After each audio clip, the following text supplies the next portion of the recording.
Senhoras e senhores, bom dia a todos.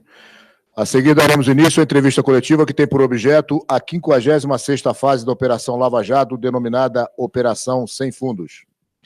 Solicitamos a todos, como já é de praxe, identificarem e se informarem qual veículo de comunicação representam. À mesa, apresentamos as seguintes autoridades: o Delegado Regional de Combate ao Crime Organizado e, neste momento, representando o Superintendente Regional da Polícia Federal no Paraná, Maurício Leite Valeixo, o Delegado Igor Romário de Paula, o Delegado-Chefe da Delegacia de Repressão à Corrupção e Crimes Financeiros no Paraná, Felipe Eduardo Hideo Hayashi, o Delegado e Coordenador desta fase, Christian Robert Wuster, a Procuradora do Ministério Público Federal, Isabel Vieira Groba, e a Procuradora do Ministério Público Federal, Laura Gonçalves Tessler. Com a palavra, o Delegado Igor Romário de Paula. Bom dia a todos. Bom dia a todos. Mais uma fase, como de... Alô? Alô? Bom dia a todos. Mais uma fase aí sendo realizada hoje. Vocês já devem ter os números, são vários estados, uma logística um pouco maior do que normalmente a gente tem feito. O delegado do Hayashi e o delegado Christian, a doutora Isabel e Laura vão detalhar o caso para os senhores. Nós teremos um pouquinho de dificuldade ao longo do dia de passar um balanço para vocês, porque os alvos estão bem espalhados pelo país, mas assim que for possível nós vamos passando aí pela comunicação social para mantê-los atualizados, né? Bom dia a todos. Felipe Hayashi, delegado-chefe da Delegacia de Repressão à Corrupção e Crimes Financeiros no Paraná. Então, a operação de hoje ela é um trabalho de fôlego, ela envolve um tema muito custoso para o Estado brasileiro, que são as fraudes envolvendo desvios cometidos por meios de fundos de pensão, tecnicamente chamados de entidades fechadas de previdência complementar. Então nós sabemos que o loteamento político de fundos de pensão é uma causa de corrupção no Brasil, pois ele cria um risco significativo de gestão fraudulenta de bilhões de reais por meio de investimentos inapropriados no mercado financeiro, no mercado de capitais, ou, como no presente caso, hoje abordado, no mercado imobiliário. Então, nesse caso conjunto entre a Polícia Federal e o Ministério Público, foram formuladas duas representações para a Justiça Federal, agora sob o comando da doutora Gabriela Hart, e a Justiça, então, expediu ordens de busca e apreensão, prisões temporárias e prisões preventivas por conta desses dois pedidos. Um dos pedidos foi formulado pela Polícia Federal e o outro pelo Ministério Público Federal. Em breve síntese, depois, os responsáveis aqui pelas investigações vão detalhar aí tudo que vocês precisarem, mas uma dessas fraudes, ela decorreu de um formato de negócio que é conhecido no mercado imobiliário, conhecido como build to suit, ou seja, a construção sob medida. Significa que o fundo Petros, ele aportou recursos milionários para a construção do imóvel denominado Conjunto Pituba, a fim de abrigar a nova sede da Petrobras em Salvador, na Bahia. Em contrapartida, evidentemente, ao recebimento de aluguéis por um prazo de 30 anos. Sobre esse caso, especificamente, há indicativos de que teria havido um direcionamento para as empresas OAS e Odebrecht, para que elas ganhassem essa obra e a superfaturassem, também mediante pagamento de valores milionários aí de propina. Essa obra, inicialmente ela foi orçada em 320 milhões em abril de 2008 e chamou a atenção em razão do crescimento exponencial, porque em novembro de 2010 ela chegou a totalizar 700 milhões de reais. Dentro desse contexto, haveria então, dentro do pedido da Polícia Federal, que o Dr. Christian irá detalhar, a suspeita de que o então presidente do Fundo de Pensão Petros, e responsável aí pela gestão desse fundo à época, ele teria realizado tratativas escusas no âmbito desse empreendimento, que é a Torre de Pituba, e como contrapartida aí ao favorecimento da OAS e da Odebrecht, então ele teria recebido, supostamente, está sendo investigado ainda aproximadamente 2.800.000 reais em vantagem indevida por meio de uma empresa de fachada. Até para atualização dos dados da imprensa, então, nós temos aqui hoje um cumprimento de 68 mandados de busca e apreensão, 8 mandados de prisão preventiva, 14 mandados de prisão temporária, nos seguintes estados: São Paulo, nos municípios de Bragança Paulista, Campinas, Guarulhos, Indaiatuba, Santo André e São Paulo capital. Sendo que no estado de São Paulo, praticamente foram efetuadas todas as prisões. Apenas aqui duas prisões não foram realizadas em razão dos alvos estarem fora do Brasil. No estado da Bahia, as buscas estão sendo cumpridas em Camaçari, Lauro de Freitas, Salvador e Simões Filho. No estado do Rio de Janeiro, as buscas além da capital estão sendo realizadas em Petrópolis, e no estado de Minas Gerais, em Belo Horizonte e também em Nova Lima.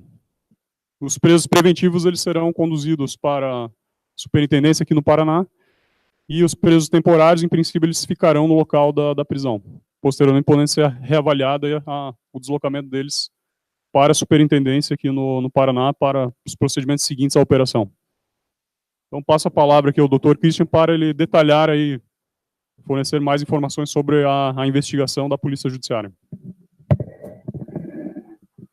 Bom dia a todos.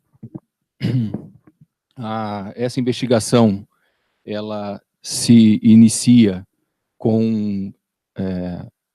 em razão da colaboração de 2 operadores num subgrupo ligado a Alberto Youssef, que, por sua vez, através de uma empresa de fachada, receberam valores em torno de 2 milhões e pouco de reais. Nesse contexto aqui, obviamente. E fizeram o repasse desses valores para algumas empresas que a gente chama também de empresa de fachada, ligadas a algumas pessoas parentes de alguns dos dirigentes da Petros.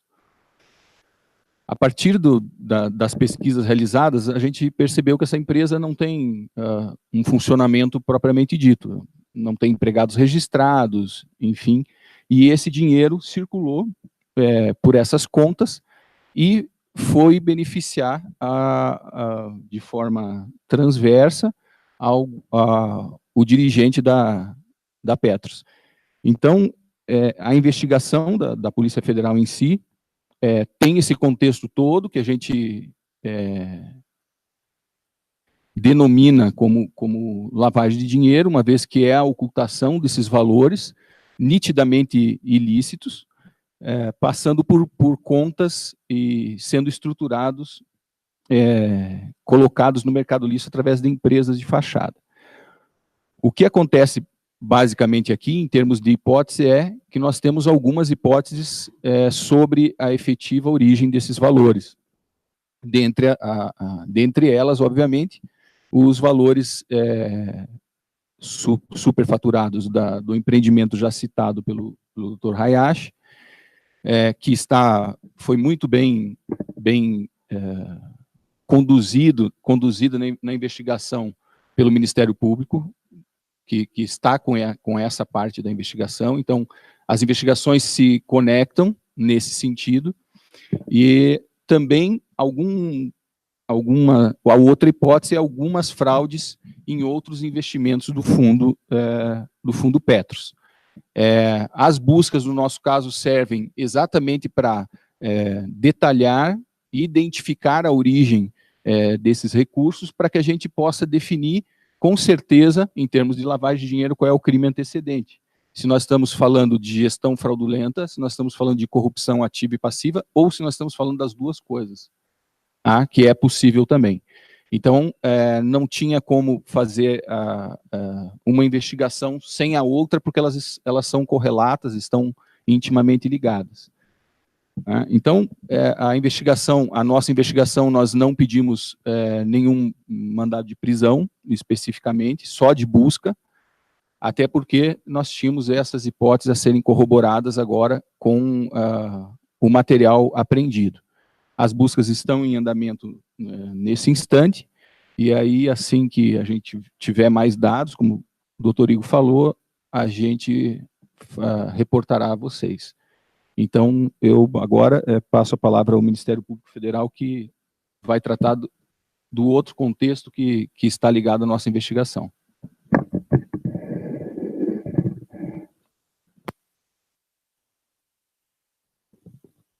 Bom dia a todos.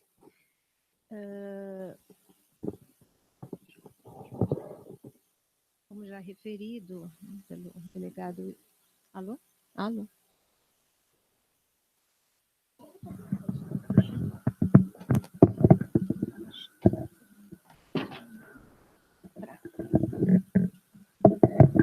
Então, mais uma vez, bom dia. Como já referido pelo delegado Igor e delegado Hayashi, complementado pelo delegado Christian, a investigação... Alô? Não? Ainda? Mais perto? Alô? Ok. A investigação iniciada pelo Ministério Público teve como ponto de partida elementos recebidos a partir de uma investigação interna realizada na Petrobras a partir de outubro de 2014, elementos esses que foram entregues ao Comitê Especial da Petrobras e transmitidos ao Ministério Público. Esses elementos, eles deram ensejo a pedidos de quebra de sigilo bancário, fiscal, telemático, dos primeiros envolvidos que se vislumbrava naquele momento, e acabaram por evidenciar os fatos que estão descritos nesta representação do Ministério Público, que ensejou hoje essas medidas cautelares de prisão, busca, bloqueio de bens, e refere-se, como aqui já referido, a um esquema bastante orquestrado e organizado de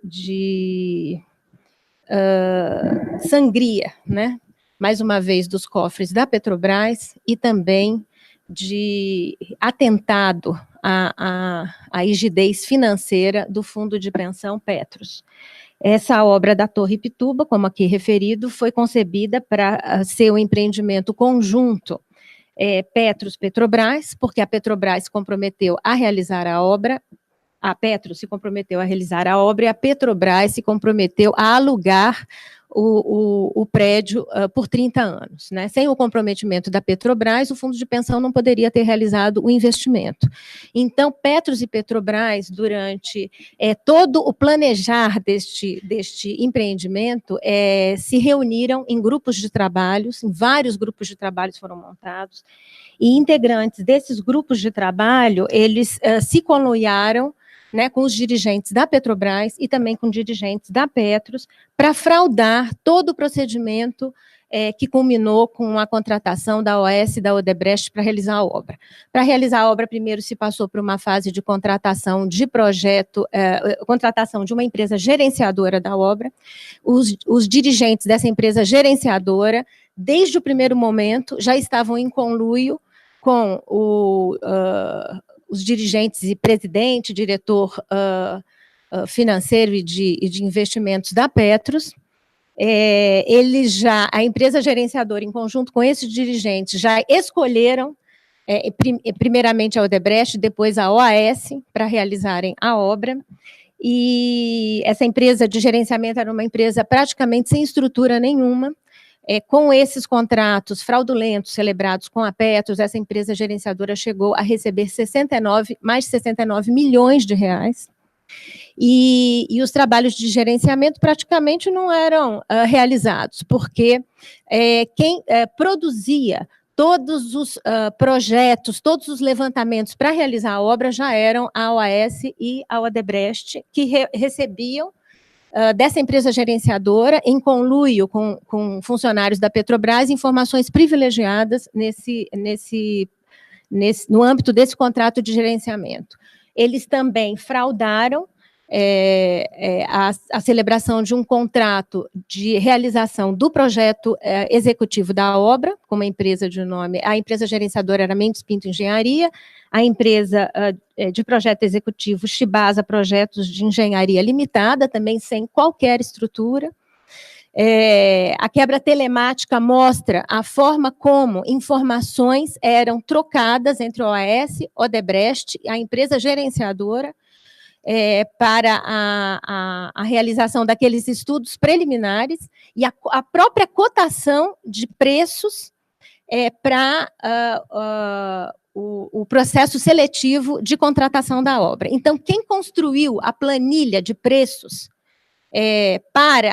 para o processo seletivo de contratação da obra, da qual participaram OAS e Odebrecht, foram as próprias OAS e Odebrecht. E elas cooptaram mais duas empresas, Carioca e Engeform, para oferecerem também as chamadas propostas cobertura. Isso tudo, então, contou com a participação dos dirigentes da Mendes Pinto Engenharia, em face dos quais hoje foram expedidos mandados de prisão. Eles, desde o início, já acertaram, né, com as duas empresas, OAS e Odebrecht, que eles, por meio deles, seriam recebidos vantagens indevidas da ordem de 7% a 9% de cada medição da obra. E também já havia um acerto, desde o início, da participação nessas vantagens também do Partido dos Trabalhadores. Como aqui referido, o volume de propinas distribuídos nessa obra chegou ao importe de 68 milhões, então a empresa Mendes Pinto, ela em contrato recebeu 69 milhões para praticamente não realizar as atividades para as quais ela é contratada. E além disso, movimentou-se propina de 68 milhões. Então nós falamos aí já em 140 milhões de reais, já desviados do fundo e, obviamente, embutidos no valor do projeto da construção da Torre Pituba, e se isso está embutido no valor do projeto da Torre Pituba, obviamente a Petrobras se comprometeu a pagar um aluguel superior àquele que deveria pagar, porque a obra não tem aquele custo que foi apresentado e exposto, e, portanto, o prejuízo da Petrobras foi enorme. Os envolvidos nesse esquema, eles fizeram uma grande movimentação no curso da obra, em 2014, para conseguir aditivos contratuais para esse projeto.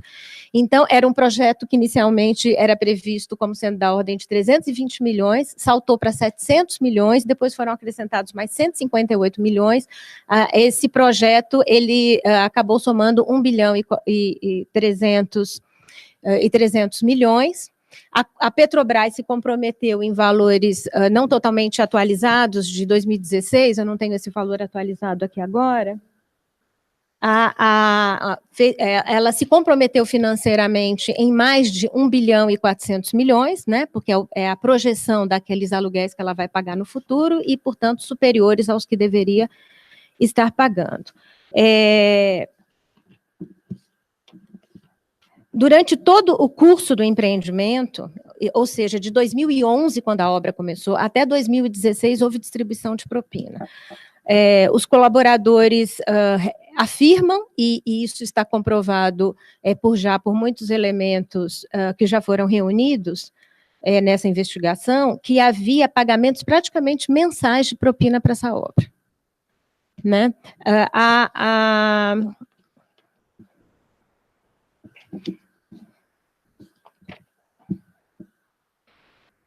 No que concerne a OAS, portanto, eles distribuíram vantagens indevidas de 7% a 9% por meio da empresa Mendes Pinto, que era para os chamados compromissos institucionais, ou seja, para pagar dirigentes da Petrobras e da Petros.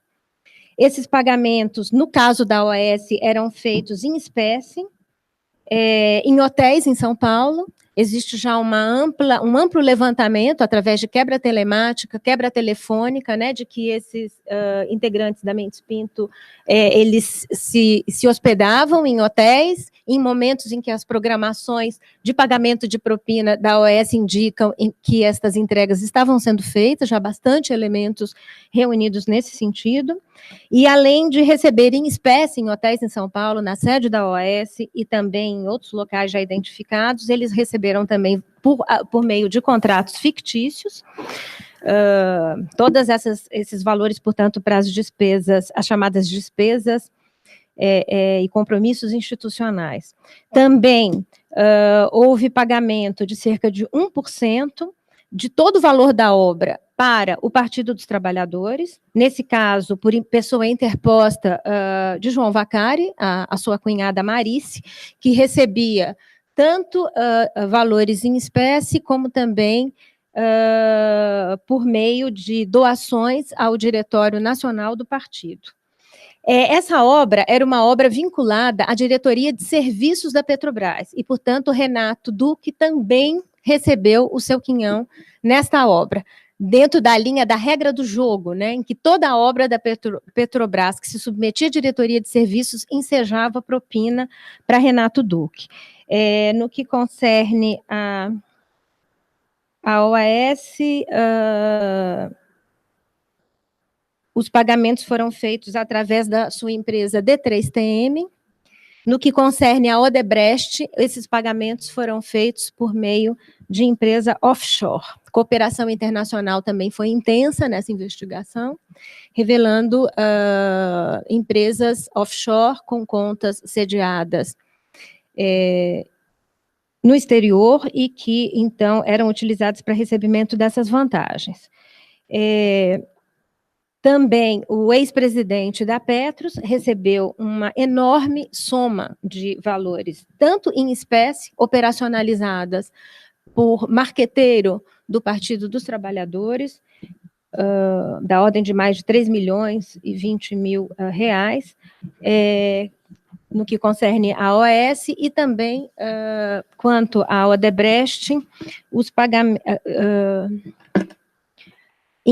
tanto em espécie, na cidade de São Paulo, houve arrecadação por ele, como também através de conta em offshore. Isso é um apanhado da OAS. E com relação a Odebrecht, da mesma forma, porque Odebrecht e OAS, elas formavam uma sociedade de propósito específico nessa obra, que é Edificações Itaigara, né? A OAS tinha liderança nessa sociedade de propósito específico, com 51% das cotas, e a Odebrecht com 49,9%. Então, a Odebrecht também fez o pagamento da sua parte, de 7%, por intermédio da gerenciadora Mendes Pinto, para os chamados compromissos institucionais, ou seja, pagamentos para Petrobras, para Petros. Além disso, houve também aqui pagamentos feitos para o Partido dos Trabalhadores, esses já coordenados pelo chamado setor de operações estruturadas da Odebrecht, usando aquele esquema, né, dos registros naquele sistema Drauses, e há elementos bastante ponderáveis nesse sentido. Renato Duque também recebeu sua parte por meio de uma empresa offshore mantida na Suíça.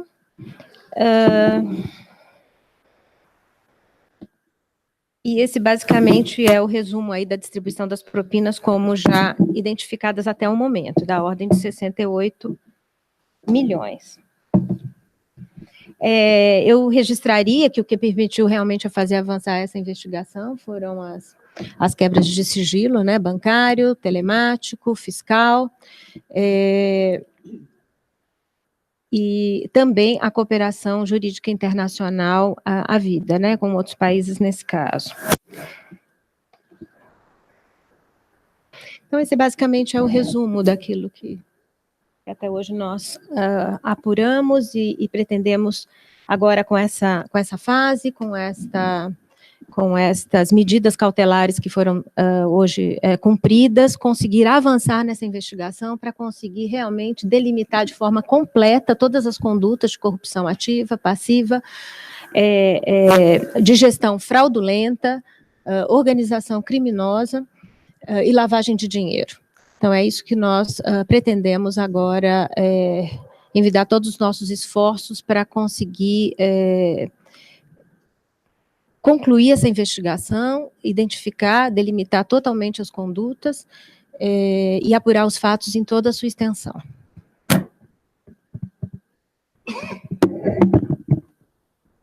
Bom dia. Só alguns complementos aqui.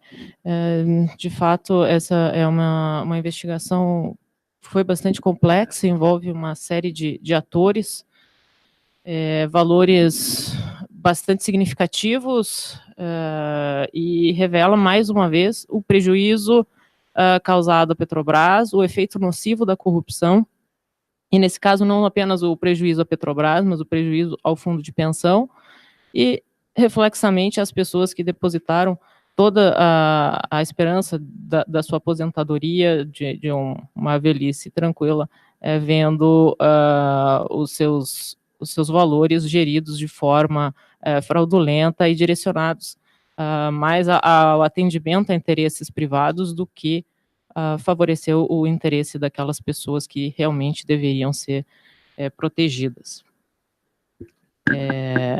Há diversas evidências, o caso está bastante robusto, a demonstrar essa relação promíscua que existia entre os executivos das empresas e os gestores dos fundos e os funcionários públicos da Petrobras.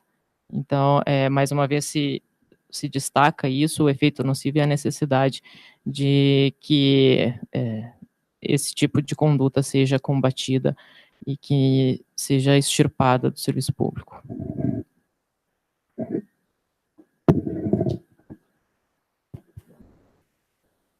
Oi, bom dia. Quem fala é Isabela da Globo News. Eu queria checar uma informação. Vocês falam em 2 delatores. Eu estou supondo que alguém seja da Odebrecht, ou seja, a delação da Odebrecht. Queria confirmar se a segunda delação é de Cerveró.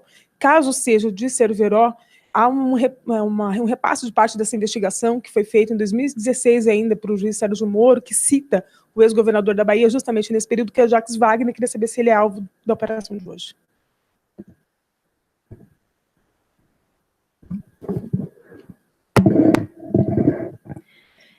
Como eu disse, essa investigação começou a partir de elementos pontuais, de uma investigação interna da Petrobras.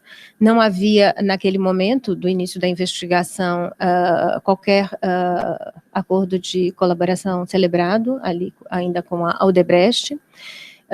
Posteriormente, numa outra fase, já ali avançadas a colheita de elementos, sobreveio a colaboração da Odebrecht.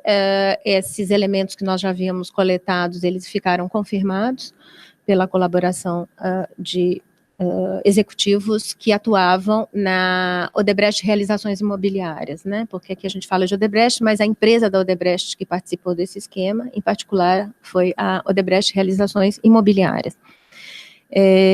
Posteriormente, colaboradores da área de propina da OAS trouxeram outros novos elementos para essa investigação, robustecendo ainda mais aqueles elementos que nós já havíamos colhidos, e foram todos eles sendo confirmados. Essa investigação não envolve Jacques Wagner, como você perguntou. Os alvos da investigação são esses que estão obviamente referidos na... São os empreiteiros, são os intermediários, inclusive pessoas que atuavam como marqueteiros do Partido dos Trabalhadores, mais uma vez aí a intermediação de João Vacari, e nós prosseguimos nas investigações para, como eu disse, tentar delimitar de forma completa todas as condutas envolvidas e todos os participantes desse esquema. Um momentinho. Só para complementar, na verdade, não sei se ficou bem compreendido, a fase de hoje envolve duas representações, uma que foi feita pelo Ministério Público, a outra que foi feita pela polícia. Então, quando foi feita a referência pelo Dr. Christian a respeito do início, aí é com relação à representação da polícia. Com relação à representação do Ministério Público, aí envolve outros colaboradores, como a doutora Isabel mencionou, até esse pessoal do setor de propinas, né, também são alvos pessoas ligadas aos fundos de pensão, ao Fundo Petros, né, mas só para deixar claro que são duas representações diversas, não sei se tinha ficado bem claro.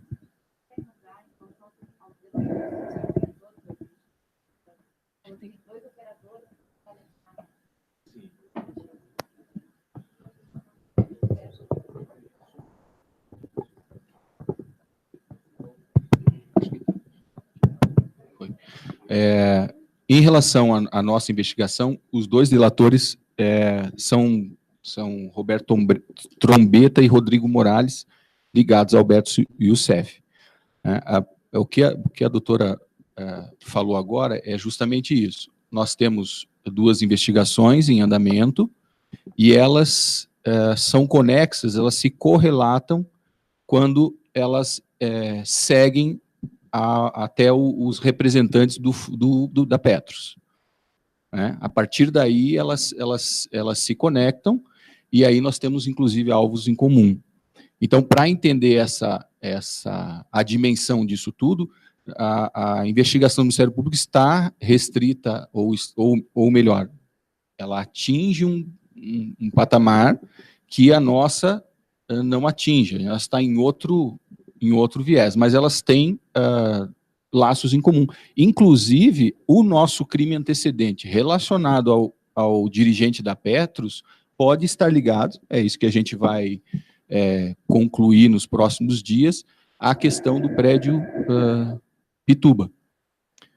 Mas nós também temos outra hipótese de fraudes em outros investimentos através da Petros, que também podem, no nosso caso, levar ao pagamento de propina de um dos dirigentes da Petros, na época.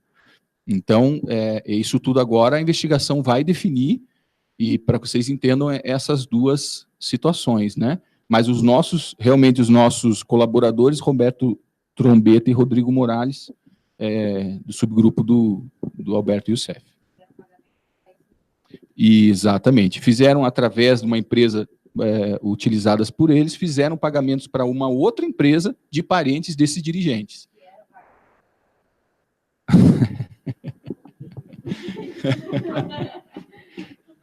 Enfim, eu não vou declinar os nomes por hora, mas o caminho é esse aí. O dinheiro segue para essas empresas ligadas a esse dirigente, empresas de pessoas, de parentes dele, e a partir daí eles há outros pagamentos, há rastreamento de outros pagamentos que acabam chegando até esse dirigente.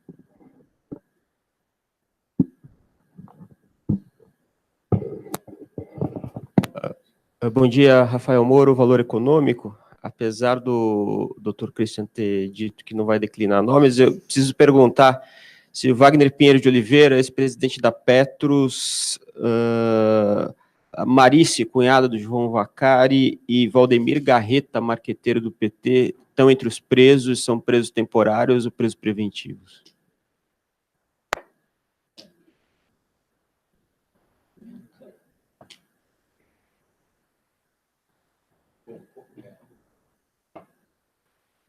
Como eu falei no começo, a nossa investigação não tem pedido de prisão.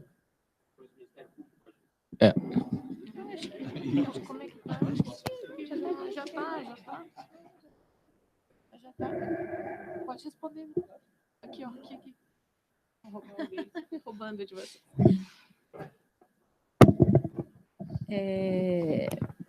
Valdemir Garreta está entre os... Não, Wagner Pinheiro, né? Wagner Pinheiro, não há mandado de prisão em face de Wagner Pinheiro. Foram realizadas buscas em relação a ele, em empresas correlacionadas a ele. E houve expedição de mandado de prisão temporária em relação a Valdemir Garreta e a Marice.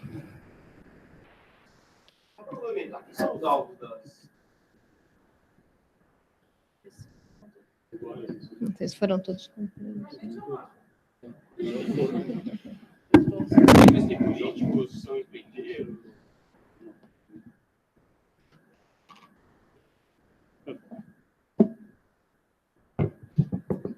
Então, foram inúmeras prisões preventivas e temporárias. Né? Sim, em São Paulo, todas as preventivas foram cumpridas, foram 2. Na Bahia, foram 6 prisões preventivas e 9 prisões temporárias. Daí, voltando ali, que eu esqueci de falar, São Paulo também, mais 6 prisões temporárias. Tá? Só que ainda tem, como a investigação a execução ainda está ocorrendo nos estados, eu não poderia ainda declinar, né, os alvos. Tá? Uma questão de sigilo. No Rio de Janeiro, nós temos 6 prisões preventivas e 3 prisões temporárias. 6 preventivas e 3 temporárias. Sendo que um preso temporário ele se encontra em Israel, cidadão israelense. Portanto, não foi possível ainda executar essa medida. Então, não estava tendo com aquela sua primeira ponta. Tá. Minas Gerais, um mandado de prisão temporária. Então, Minas Gerais, um mandado de prisão temporária. Rio de Janeiro, 6 preventivas e 3 temporárias. No estado da Bahia, 6 preventivas e 9 temporárias. E no estado de São Paulo, 2 preventivas e 6 temporárias.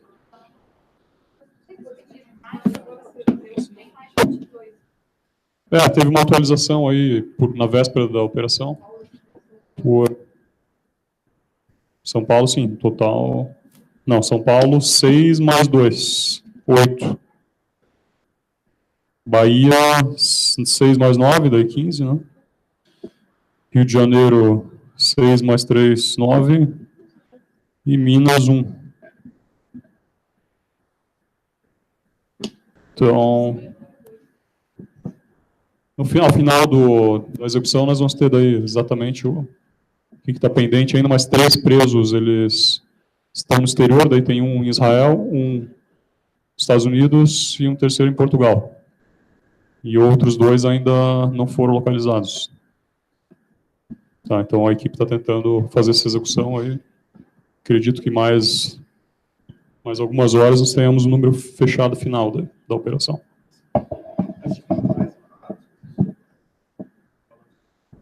Balanço total, daí estão pendentes em torno de 2.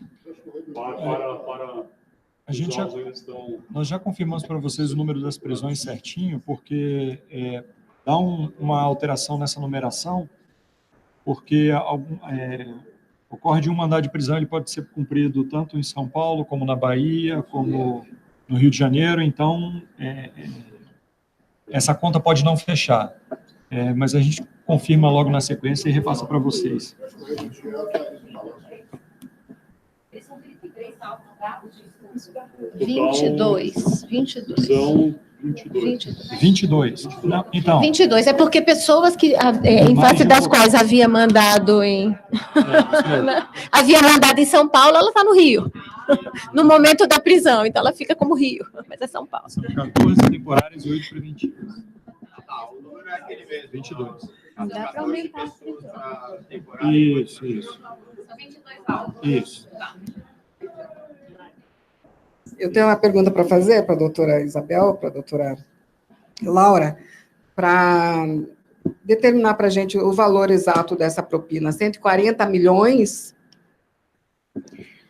distribuídos para o gestor, para agentes públicos e para o Partido dos Trabalhadores? Confirma para nós, doutor, por favor. O valor total da propina até o momento rastreada, e ela representa, isso é importante, eu até esqueci de assinalar, é quase 10% do valor da obra, da obra de construção, né, propriamente dita. Ela soma...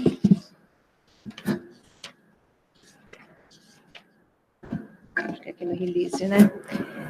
Não sei de cor.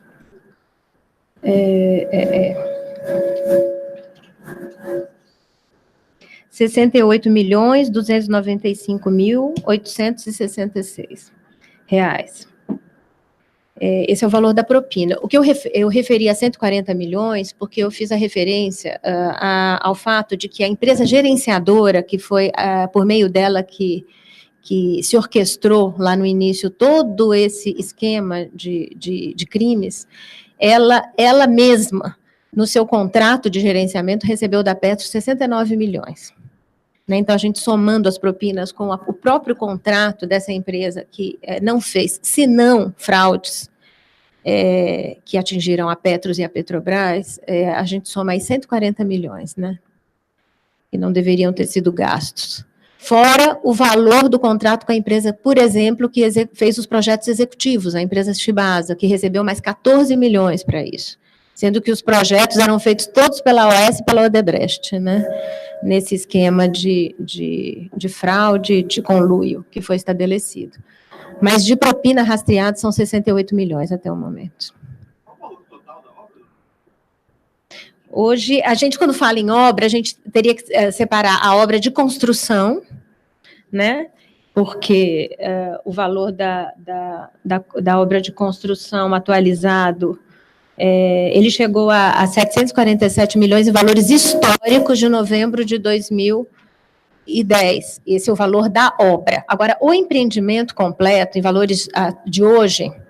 Quando eu falo empreendimento completo, somando o contrato de gerenciamento, o contrato de projetos executivos, o contrato de projeto de arquitetura e mais a obra civil propriamente dito, ele soma 1.317 bilhões de reais.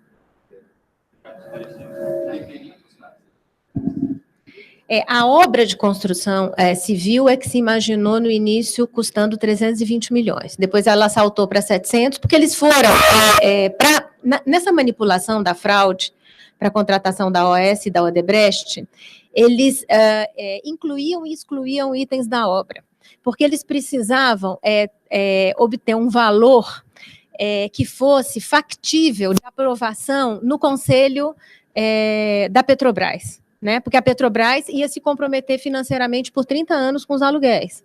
E a Petros também tinha um limite de investimento, porque ela precisa investir de acordo com as regras próprias lá da Previdência Complementar. Então, essas regras todas incidindo, no início eles planejaram um procedimento de 320 milhões, porque ele passaria nesses canais próprios, né? E Renato Duque já ali devidamente arregimentado para levar à aprovação da Petrobras esse projeto. Tanto assim que foi beneficiado por valores tanto no Brasil como através de offshore no exterior, porque essa obra estava submetida à diretoria de serviços da Petrobras.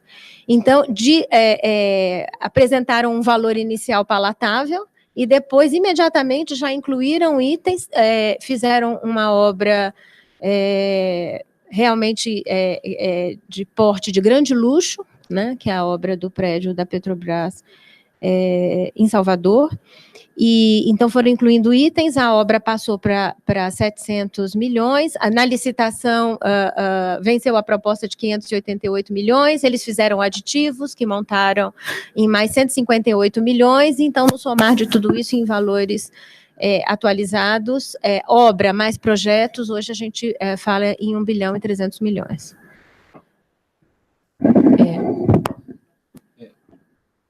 Só... Oi. Alô? Tá funcionando? Só para complementar, um dado interessante, e aí tem mais reflexos na nossa investigação, é que esse é um prejuízo enorme, certo? São valores monumentais envolvidos. Mas aí nós nos perguntamos, e o valor dos pensionistas nos fundos, que podem ter prejuízos grandes e não ter a capitalização suficiente para pagamento das suas aposentadorias no futuro. Isso não tem medida, né? Então, essa conjugação, né, doutora? De fraudes esses envolvidos nesse episódio também estão envolvidos em outras operações, já policiais, já denunciados, né? Nas operações Greenfield, de começo. É o mesmo grupo de dirigentes da Petros, né, que atuou em vários ilícitos, e toda vez que atos de gestão fraudulentos são perpetrados dentro de um fundo de pensão, toda a rigidez do sistema de previdência complementar fica comprometido, né? É baseado nessa confiança dos investidores, é baseado na confiança daqueles que ali também, para aquele fundo de pensão vertem as suas economias próprias, na expectativa de receber aqueles benefícios previdenciários no futuro, né? Especialmente as aposentadorias, né? E a patrocinadora que também investe no fundo, né? Encerrando aqui agora com a última pergunta. Bom dia, Estelita, da Folha de São Paulo.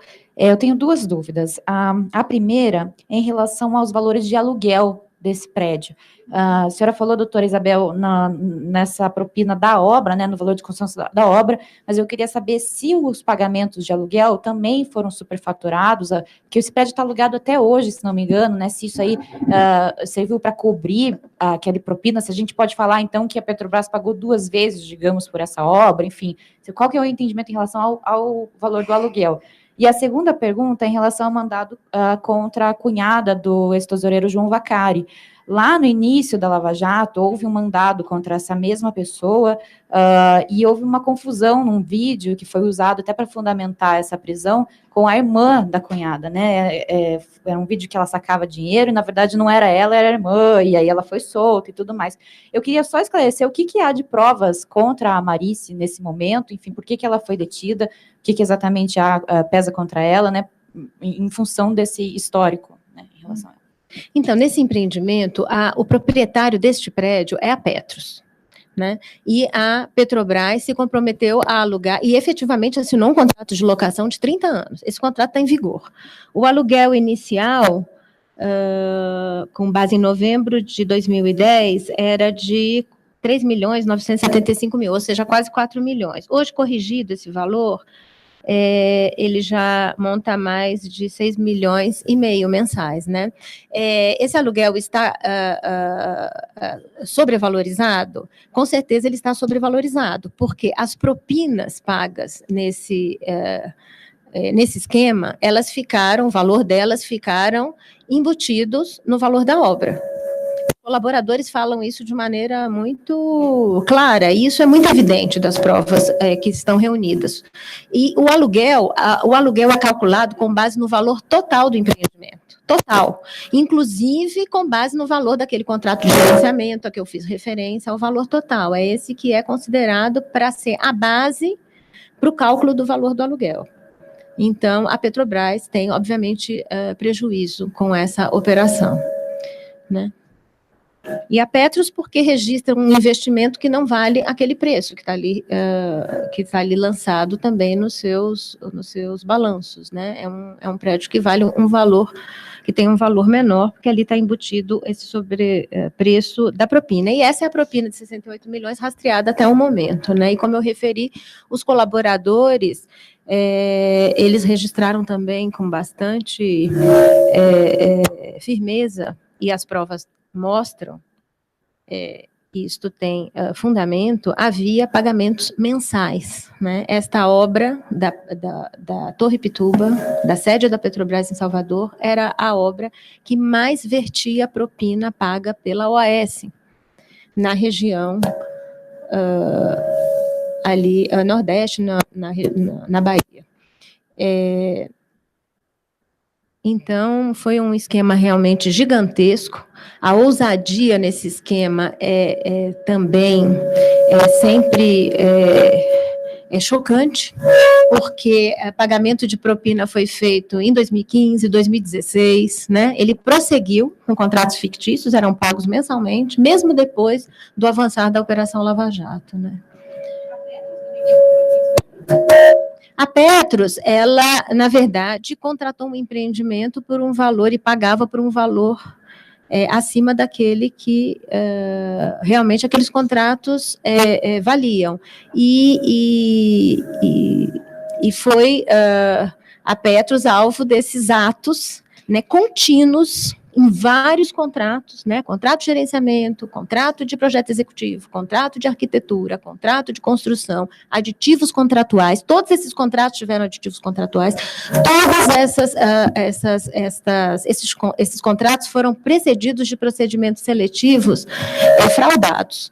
Então, a fraude estava instalada dentro da Petros, sob a condução dos seus dirigentes. Esse é um prejuízo também de enorme monta, né, para um fundo de pensão, porque a rigidez do fundo fica comprometida. Você perguntou com relação a Marícia, né? Quer completar? Bom, os elementos agora reunidos indicam a participação, né, dela nos recebimentos por via de pagamentos efetuados pela OAS e, inclusive, documentalmente registrados. Valores em espécie e também coordenava os recebimentos para doações para o Diretório Nacional, doações partidárias. Só complementar, doutora Isabel, então, assim, as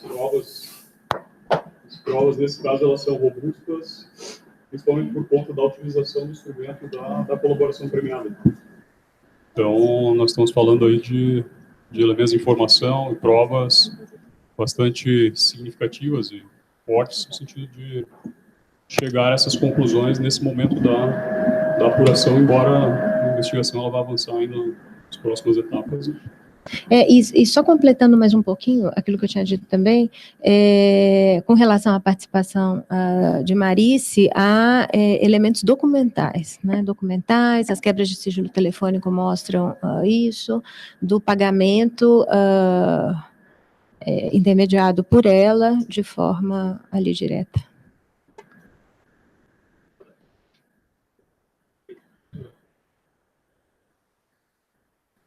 Aqui. Duas questões. A senhora falou há pouco que a fraude estava instalada dentro da Petros, na pessoa dos dirigentes. Nesse caso, por que não se pediu a prisão do Wagner Pinheiro? Uma outra questão, o João Vacari é alvo de mandado de prisão. E, por fim, uma pergunta para o doutor Igor. O senhor está indo para trabalhar no ministério do doutor Moro?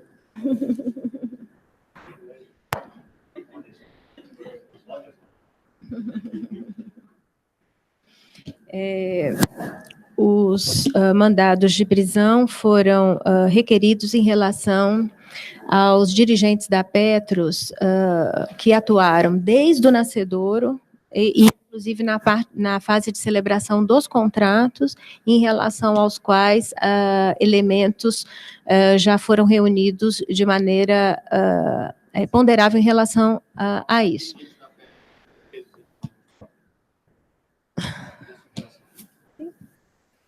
Sim. São alvos de temporário ou de preventivo? Não sei se já...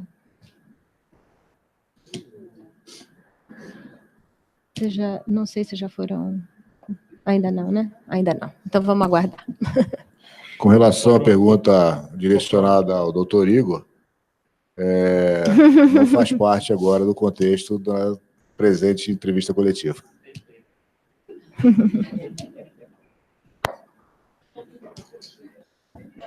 Não, ia só explicar como foi colocado já pela doutora Isabel e por mim no início, são duas representações. Uma delas foi formulada pelo Ministério Público Federal, e aí há, né, o instrumento da colaboração premiada como fonte de prova e outros elementos independentes. E fora isso, há uma segunda representação da Polícia Federal, que envolve esse ex-presidente do Fundo Petros, e que essa, né, ela está baseada, evidentemente, em elementos de informação, dados circunstanciais, mas se entendeu no momento que não haveria aí, né, elemento suficiente para um pedido de prisão.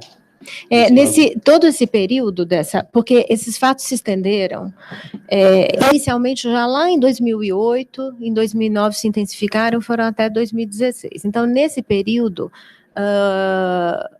e relativamente a este caso e a esses contratos, a Petros esteve sob presidência de 3 pessoas diversas, né, que participaram de alguma forma em algum momento, né. E esses mesmos presidentes, eles antes, pelo menos 2 deles, foram diretores de investimentos também. Então, já atuavam ou como diretor de investimentos e depois como presidente, né? Nessa sucessão aí nos cargos diretivos dentro do fundo. Neste momento, encerramos a presente entrevista coletiva, que teve por objeto a 56ª fase da Operação Lava Jato, denominada Operação Sem Fundos. Bom dia a todos.